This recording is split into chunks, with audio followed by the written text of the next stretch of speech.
Papa Nabi Lukombo Bambuta baya lelo tozaki awa eza mukolo munene il fallait que tozala awa le 4 janvier parce que le 4 janvier c'est vendredi et on toteki yango dimanche lelo ezali fete ya bakulu na biso to bakoko na biso o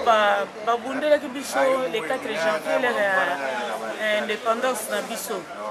yango wana to bamosusu bazali toyebi badate na bango te me na mosala oyo bango basalaki mpona kolongola biso na bosomi oyo mondele akangaki biso donc indépendance ya oyo bapesaki biso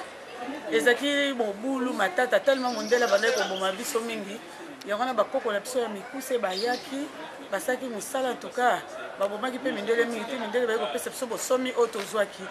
yango sikoyo nde totikali na indépendance oyo ya molimo yango tozobundana nango sikoyo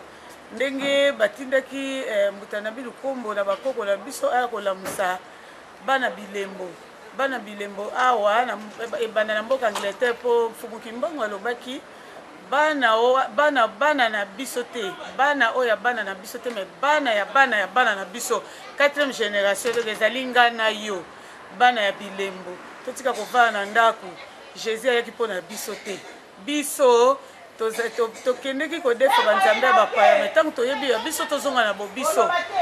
toyaki na bililu minene ya feti munene bandeko bayaya bambuta